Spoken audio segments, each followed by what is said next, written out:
Hello, welcome to the Day 3 tutorials of the Aerie Oscillator by Absidy LLC. In our Day 2 tutorials, we discuss strategies about how to read the crossovers of not just the green and yellow lines as discussed in Day 1, but also of the blue and red lines and all of the lines in combination. We also discussed the importance of which side of the zero line that the Aerie Oscillator lines are on. When the lines are on the negative side of the zero line, it shows that we're in a downward momentum, while when the Aerie Oscillator is above the zero line, it shows us that we're in a positive momentum area. And when the Aerie Oscillator dances around the zero line, it shows us that we're in an indecisive or range-bound market. And in the Day 2 tutorial videos, we also briefly touched on the importance of confluent and divergent factors of the Aerie Oscillator and price action. That's going to be our focus for the tutorial today. So to explore this, we're going to jump right into the 4-hour oil charts from the beginning of 2019 until today.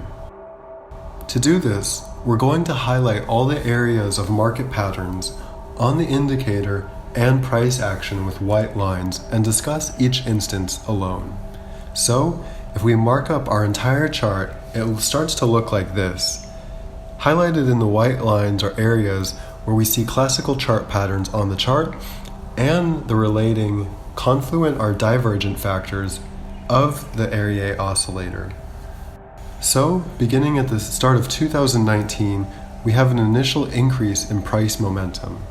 This is reflected in the Aerie Oscillator, where it took off already at the end of 2018. Then for the rest of the month into the middle of February, we had very small pushes upward. While the Aerie Oscillator also made a few higher highs, it continued to make lower lows, showing us a period of indecision that the market could go either way. Then, in the second week of February, we had price recovering, as well as the Aerie Oscillator showing that momentum is pushing upwards again. Though, while this momentum increase was very strong, it was ultimately short-lived. We had a brief pause in the market, where the market was making lower highs. However, the Aerie Oscillator was making higher lows, showing us that ultimately the momentum was pointing in the upwards direction. As we saw on March 11th, all of the lines of the Aerie Oscillator went above the zero line, showing that we're in a positive area and that price should push above if it's following momentum. Then when the Aerie Oscillator was above the zero line after March 11th, we had a huge increase in price action from roughly $56 to $66 from the middle of March until almost the end of April. But the end of this price action was actually starting to be foreshadowed at the beginning of April, when we had very strong divergent factors between price action and the Aerie Oscillator. While we were making higher lows in price action, we started to make very intense lower highs in the Aerie Oscillator. In the beginning of May, we had a range-bound situation that ultimately took our negative momentum shifts back to the zero line. This breakdown in momentum ended in early May, when the Aerie Oscillator got back to the zero line, as the price action was in a very tight and narrow ranging market. You can see here that where the ranging market support was broken, you can see that this was already foreshadowed when the Aerie Oscillator had bearish crossovers just before this. As the support level broke in the price action, it also broke in the indicator. Then, when we ultimately found our support around $50 in June, the Aerie Oscillator was already giving us a very bullish signal. We're starting to make higher lows and higher highs. This shift in momentum was a very, very, very early signal to show that price would recover quickly after it made that second support. If we had taken that as a buy signal, we could have gotten in around the annual low.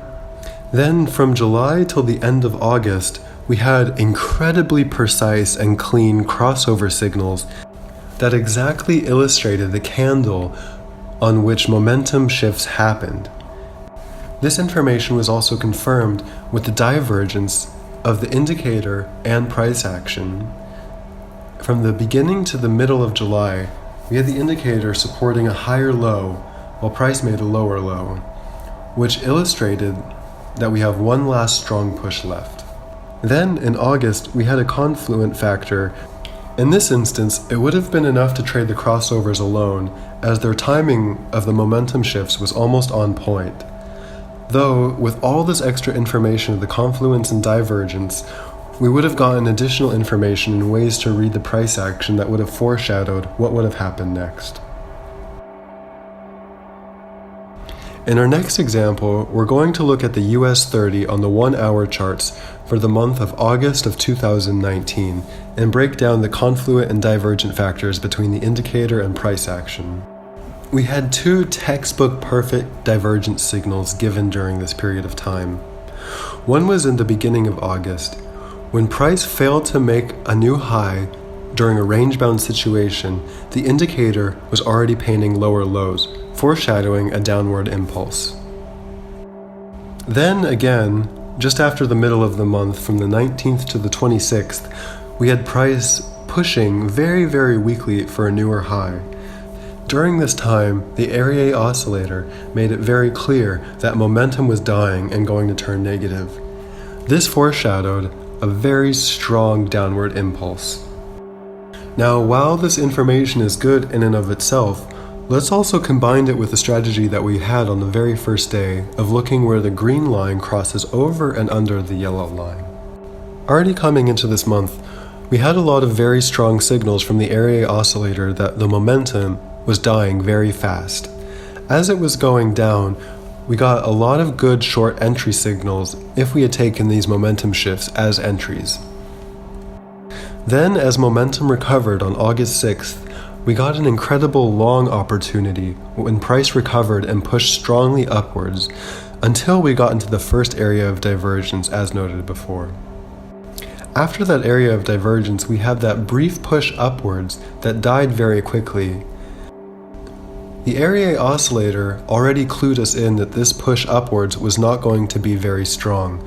As the green line shifted under the yellow line, that was preparing us for a downward push in momentum. If we had taken this as a short position, we would have had a great profit with very minimal drawdown. Then, if we took that next crossover as a long signal, we would have gotten into a long position.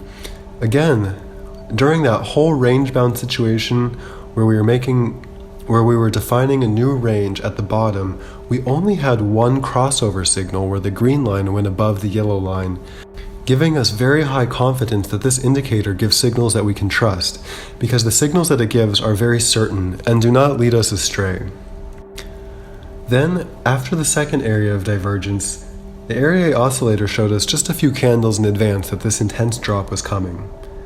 After that, it already clued us in on the recovery process as momentum shifted upwards on the very beginning of August the 26th.